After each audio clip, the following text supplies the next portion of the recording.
Friends, स्वागत है आपका पाई क्लासेज में। आज का हमारा टॉपिक क्लास 9th के लिए चैप्टर 15 नया चैप्टर स्टार्ट कर रहे हैं हम। चैप्टर 15 क्या है? प्रोबेबिलिटी।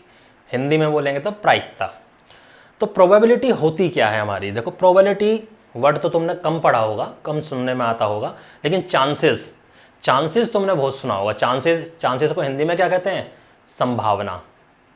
हम अक्सर आपस में बातें करते रहते हैं, यार मेरे 90% आने के चांसेस इतने हैं, है ना? करते हैं ना दोस्त आपस में बात।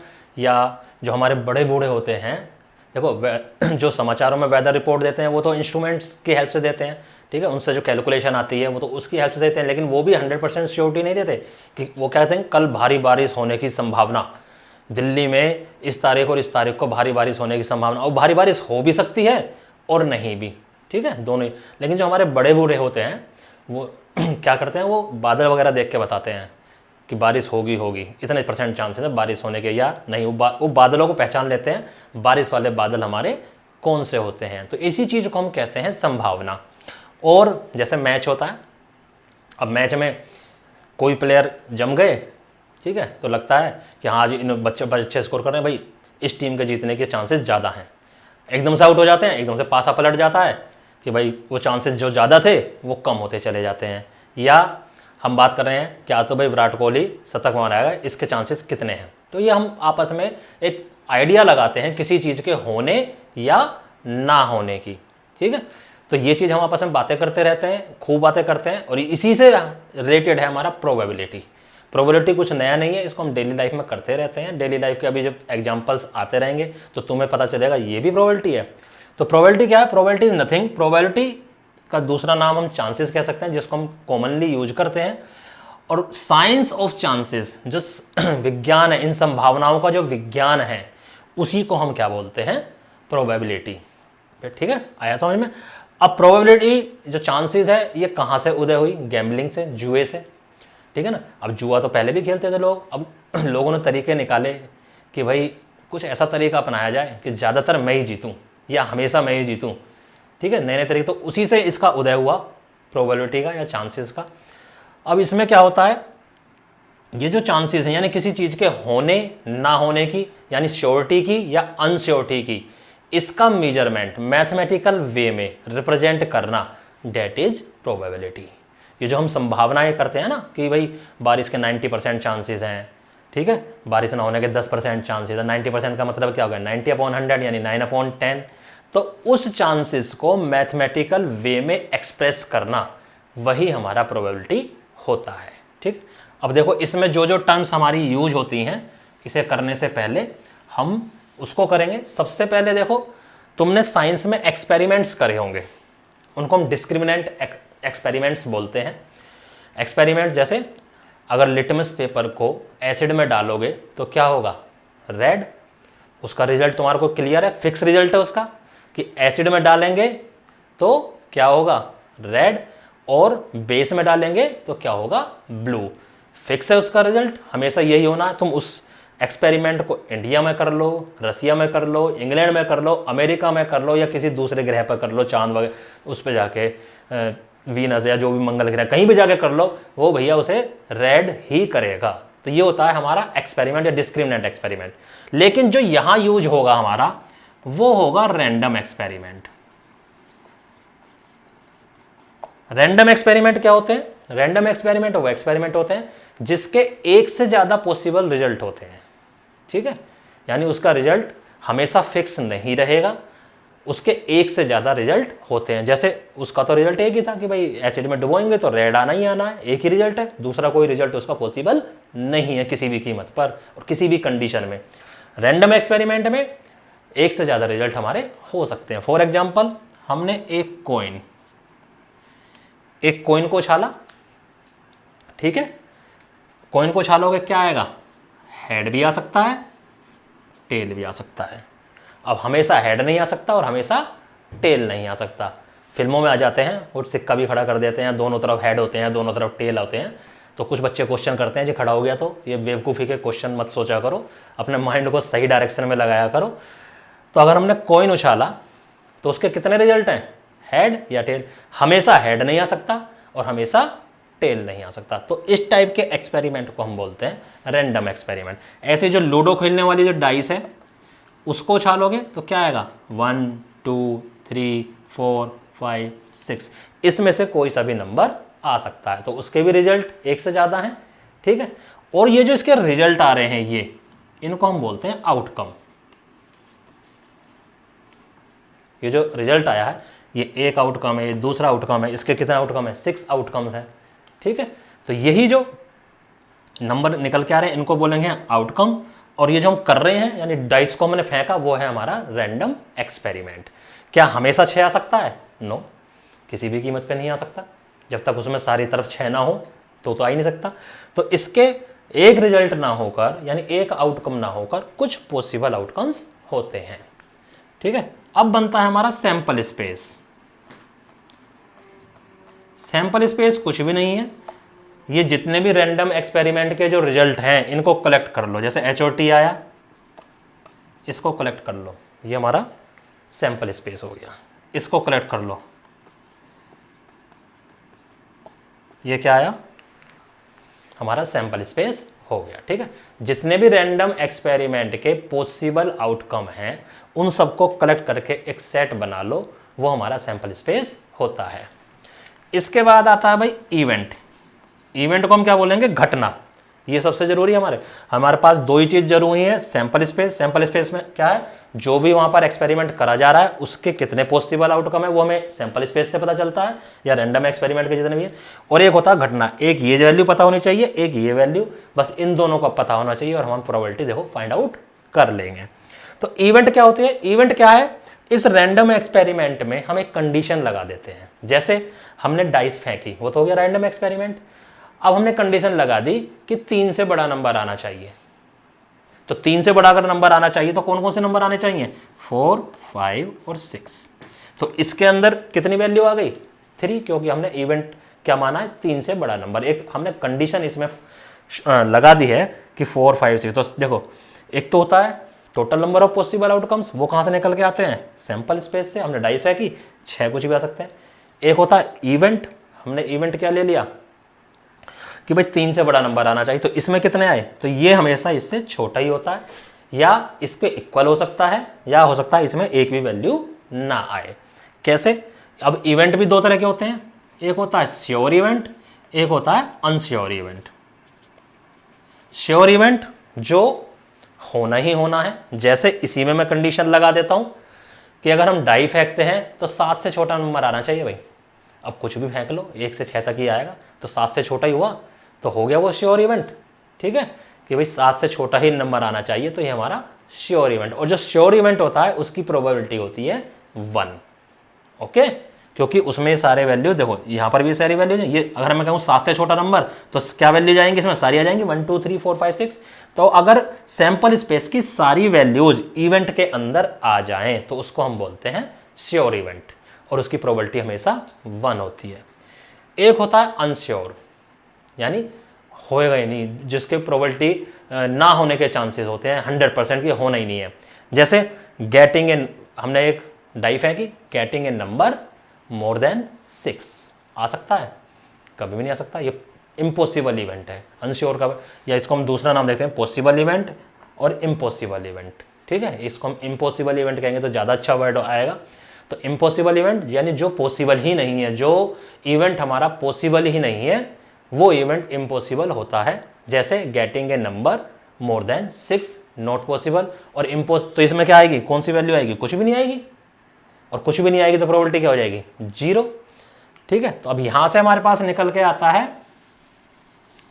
कि इम्पॉसिबल इवेंट की जो प्रोबेबिलिटी आ रही है वो 0 आ रही है, और पॉसिबल इवेंट यानी जिसमें 100% वैल्यू जो हमारी आ जाए सैंपल स्पेस की इवेंट के अंदर, उसकी 1।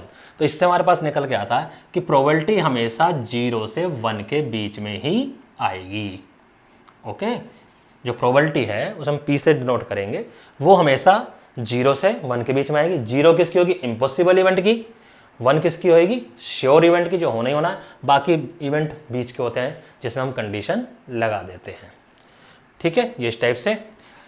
अब मान लो कोई भी एक इवेंट ए है, भाई दोनों ही बात है, या तो ये होगा या ये नहीं होगा। प्रोबेबिलिटी ऑफ ए यानी होने की, और नहीं होगा तो उसको हम ए बार, ए डैश या ए सी, किसी से भी हम उसे रिप्रेजेंट कर सकते हैं उस इवेंट को। ठीक है, या तो वो होगा या वो नहीं होगा। और अगर इन दोनों की प्रोबेबिलिटी हम ऐड कर दें तो ये वैल्यू हमेशा हमारी 1 आती है। इस फार्मूले को भी आप याद रखना। अब आते हैं प्रोबेबिलिटी के फार्मूले पर। तो प्रोबेबिलिटी का फार्मूला क्या बना, हमने सैंपल स्पेस निकाला, सैंपल स्पेस में टोटल नंबर ऑफ आउटकम्स आ जाते हैं। हम जितने भी रैंडम एक्सपेरिमेंट जो भी हम कर रहे हैं उसके सारे के सारे आउटकम्स किस में आ जाते हैं, सैंपल स्पेस में। तो वो बड़ी वैल्यू वो हमेशा नीचे रहेगी। तो total number of possible outcomes, ये हमारा डिनोमिनेटर, क्योंकि ये इसमें सारे पॉसिबल आउटकम आ जाएंगे। और ऊपर आएगा total number of favourable outcomes. ठीक है, FAB का मतलब फेवरेबल। ओके, तो ये प्रोबेबिलिटी किसकी, मान लो कोई घटना A है तो यहां पर A लिख देंगे, E है तो E लिख देंगे, B है तो B लिख देंगे। ठीक है, तो प्रोबेबिलिटी ऑफ A क्या है, A कोई घटना है। और ये जो total number of favourable outcome है ना, ये फेवरेबल का मतलब जो A को फेवर कर रहे हैं, सिर्फ वो आएंगे यहाँ पर। जैसे मैंने डाइस वाला बना के दिखाया था, डाइस को अगर हमने फेंकते हैं तो total number of possible outcomes कितने बनते हैं, 6। फिर मैंने तुम्हें बताया getting a number more than 3, 4, 5, 6 आए उसके अंदर, तो उसमें कितने बने, 3। तो 3/6 यानी 1/2। तो इस टाइप से हम प्रोबेबिलिटी फाइंड आउट कर सकते हैं किसी भी इवेंट की। तो ये हमारा प्रोबेबिलिटी के बारे में सब कुछ हो गया। अब मैं तुम्हें थोड़ा सा इवेंट के बारे में बता देता हूं कि किस किस टाइप के इवेंट हमारे पॉसिबल हो सकते हैं। देखो मान लो कॉइन है, 1 कॉइन, अगर हम इसको उछालेंगे तो क्या आएंगे पॉसिबल आउटकम्स, या तो H या T। तो कितने आउटकम्स पॉसिबल है, मैक्सिमम 2। अगर मैं 2 कॉइन ले लूं तब हो सकता है दोनों कॉइन पर H आ जाए, दोनों पे हेड आ सकता है। हो सकता है पहले पे H आ जाए, दूसरे पे T आ जाए। हो सकता है पहले पे T आ जाए, दूसरे पे H आए, या दोनों पर T आ जाए। तो देखो कितने केसेस बने, 4 बन गए। कैसे बने, अगर एक का तुम्हें पता है ना तो उसको आपस में मल्टीप्लाई करो, 2 × 2। एक कॉइन के 2, 2 कॉइन के 2 × 2, और 3 कॉइन होंगे तो 2 × 2 × 2, तब ये बनेंगे। लो 3 कॉइन के भी मैं तुम्हें बता देता हूँ। हो सकता है तीनों पे H आ जाए, ये केस होएगा। अब 2H वाले केस ले लेते हैं, पहले दोनों पर H, फिर T, पहले पे H, दूसरे पे T, H और TH H। ठीक है, ये 2 H वाले हो गए। अब सिंगल H वाले लेंगे, यानी पहले दोनों पर T, फिर H, THT और HTT, या सारों पे T। तो यही 8 केस बनेंगे, और कोई 8 हमारे केसेस नहीं बनेंगे। वैसे जो तुम्हारे सिलेबस में ज़्यादा 2 कॉइन तक का ही है, 3 कॉइन का अगर कोई मिल गया तो बाई चांस मिलेगा, वरना नहीं मिलेगा। तो ये कॉइन के मैंने तुम्हें बता दिया कि कॉइन के total number of possible outcomes कैसे निकालते हैं, यानी सैंपल स्पेस में क्या क्या आ सकता है। डाइस के देखो, डाइस के तो ज़्यादा 2 तक ही आता है, 2 भी रेयर चांसेस होते हैं। एक डाइस तो क्या पॉसिबल है, ठीक है, बस यही पॉसिबल है। कितने आउटकम हो गए पॉसिबल, 6। और अगर 2 डाइस होते, जैसे एक कॉइन के 2 थे तो 2 कॉइन के क्या निकाले, 2 × 2, ऐसे 2 डाइस के क्या निकलेंगे, 6 × 6 यानी 36। कैसे निकलेंगे 36, हो सकता है पहली डाई पर 1, दूसरी पर भी 1, 1 2 1 3, पहली पर 1 ही रहेगा, बाकी करते चले जाओ, 4 1 5 1 6। ठीक है, तो इस टाइप के पॉसिबल हो गए। ऐसे ही अगर पहली पे 2 आए तो 2 1 2 2 2 3 2 4 2 5 2 6, फिर 6 आ गए। तो ऐसे ही हम सारे निकालते चले जाएंगे और टोटल केस ये बन जाएंगे 36। ठीक है, अब कुछ सैंपल स्पेस ऐसे भी दे देंगे, कह देगा कि एक हमारे पास 1 से लेकर 20 नंबर तक के कार्ड हैं, हर कार्ड पर एक एक काउंटिंग लिखी हुई है, 1 2 3, एक कार्ड पर एक काउंटिंग लिखी हुई है, उसमें से कोई एक कार्ड निकाल लो, तो वो भी क्या एक तरीके से डाइस ही तो हो गई वो। भाई डाइस पे 6 से ज़्यादा नंबर नहीं होते। अगर डाई पे हम ऐसा बना दें कि 20 नंबर आ जाएं और डाई को लुढ़काएं तो 1 से लेकर 20 तक कुछ भी आ सकता है।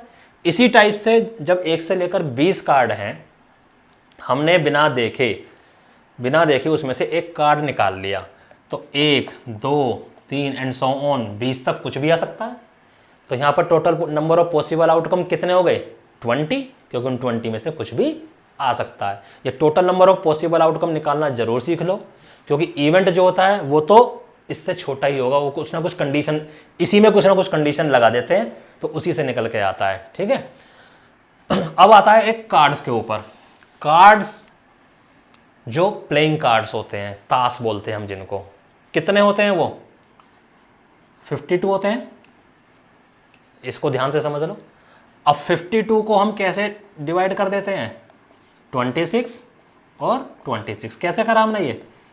रेड एंड ब्लैक ऐसे होते हैं, 26 रेड और 26 ब्लैक। चलो भी इनको भी 2 पार्ट में डिवाइड कर लेते हैं।